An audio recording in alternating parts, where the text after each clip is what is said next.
আসসালামু আলাইকুম এভরিওয়ান, আশা করি আপনারা অনেক ভালো আছেন। আজকে আপনাদের দেখাবো কিভাবে আপনারা খুলনা শহর থেকে খুব সহজেই রবীন্দ্রনাথ ঠাকুরের শ্বশুরবাড়ি যেতে পারবেন। যারা খুলনায় আছেন এখনো রবীন্দ্রনাথ ঠাকুরের শ্বশুরবাড়ি যাওয়া হয়নি, তাদের জন্য এই ভিডিওটা খুবই গুরুত্বপূর্ণ ভূমিকা পালন করবে। কারণ এই ভিডিওতেই আমি আপনাদের দেখাবো খুলনা থেকে কত টাকা খরচ পড়বে, কত সময় লাগবে রবীন্দ্রনাথ ঠাকুরের শ্বশুরবাড়ি যেতে।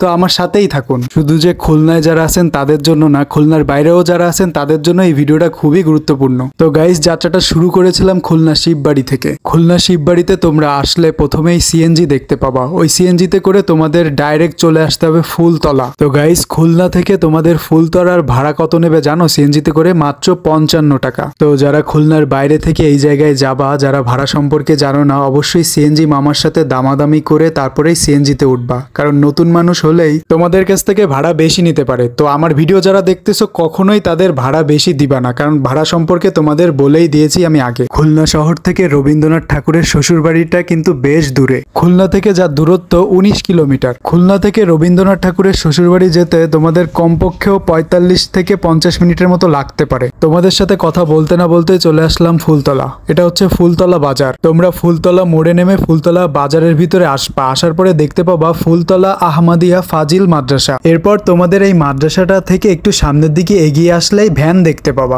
ভ্যানে করে তোমাদের পরবর্তী গন্তব্য হবে সিকিরহাট ফেরিঘাট। এই জায়গা থেকে সিকিরহাট যেতে তোমাদের ভ্যানে করে ভাড়া নেবে মাত্র 10 টাকা। গাইস, ভ্যানে করে যেতে যে তোমাদের কতটা ভালো লাগবে সেটা বলে বোঝানো যাবে না। আমি অনেক দিন পর ভ্যানে উঠেছি, আমার কাছে বেশ ভালো লাগতেছে। সাধারণত গ্রামের দিকে না আসলে এই ভ্যানগুলোতে চড়া যায় না। রবীন্দ্রনাথ ঠাকুরের শ্বশুরবাড়ি যেতে যেতে তোমরা গ্রামের সৌন্দর্য কিন্তু খুব সহজেই উপভোগ করতে পারবা। বেশ ভালো কিন্তু এই গ্রামটা। ভ্যানে করে তোমাদের এই জায়গাটিতে নামিয়ে দেবে। এটা হচ্ছে সিকিরহাট ফেরিঘাট। ঠাকুর, তাহলে কি এটা কি সিকিরহাট ভাই? এই যে এটা, হ্যাঁ হ্যাঁ, এটা সিকিরহাট। এটা কোন ফুলতলা সিকিরহাট? ফুলতলা সিকিরহাট, তাই তো? হ্যাঁ। নদীর নামটা ভৈরব নদী। ভৈরব, তাই তো? বেশ সুন্দর তো নদীটা দেখতে পাচ্ছি।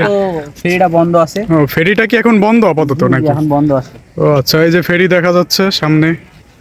ফেরিটা আপাতত বন্ধ। শুক্রবারে বন্ধ থাকে নাকি? না না, এই যে পানি হয়ে উপর পর্যন্ত চলে আসছে তো, এই জন্য বন্ধ আছে। এই জন্য বন্ধ। নৌকা পারাপার। এইখানে এই যে বেশ কিছু ভ্যানও দেখা যাচ্ছে, ঠিক আছে? এইখানে টলারে যাচ্ছে। টলার পারাপার করে আপনারা ওই পার যেতে পারবেন। গাইস, তোমরা যদি এই সিকিরহাট ফেরিঘাটে আসো তাহলে ভৈরব নদীর সৌন্দর্য উপভোগ করতে পারবা। এইখান থেকে ভৈরব নদীর সৌন্দর্য উপভোগ করতে তোমাদের অনেক বেশি ভালো লাগবে।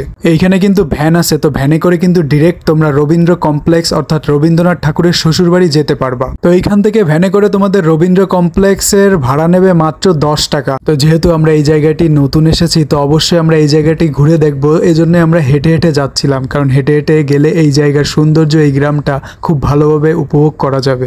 তো গ্রামের এই মেঠোপথ দিয়ে যতটা আগাচ্ছিলাম ততই মনের মধ্যে একটা আলাদা ভালো লাগা কাজ করতেছিল। নতুন জায়গা, নতুন রাস্তা, চারিপাশে সবকিছু নতুন পরিবেশ, বাতাসেও যেন একটা নতুনের গন্ধ আমার নাকে লাগতেছিল। তোমাদের একটা কথা আমি বারবারই বলি, যখনই তোমাদের মনটা খারাপ থাকে বেরিয়ে পড়ো না নতুন একটা জায়গায়, দেখবা মনটা ভালো হয়ে যাবে। আমার কাছে মনে হয় মন ভালো হওয়ার একমাত্র ওষুধই হচ্ছে নতুন নতুন জায়গায় ঘোরাফেরা করা। তো গাইস, অবশেষে কিন্তু তোমরা এই জায়গায় পৌঁছে যাবা, যেখানে আসলে একটা বড় মাঠ দেখতে পাবা। এই মাঠটা পেরোলেই তোমরা কিন্তু রবীন্দ্র কমপ্লেক্স অর্থাৎ রবীন্দ্রনাথ ঠাকুরের শ্বশুরবাড়ি চলে আসবা। তো দক্ষিণডি রবীন্দ্র কমপ্লেক্সটা তোমরা কিন্তু সহজে এসে ঘুরে আসতে পারো খুলনা থেকে। তো আজকের ভিডিওটা তোমাদের কেমন লেগেছে সেটা অবশ্যই কমেন্ট করে জানাবা। নতুন কোনো ভিডিও নিয়ে তোমাদের সাথে আবারও দেখা হবে। আজকের মতো এখানেই বিদায় নিচ্ছি। আল্লাহ হাফেজ।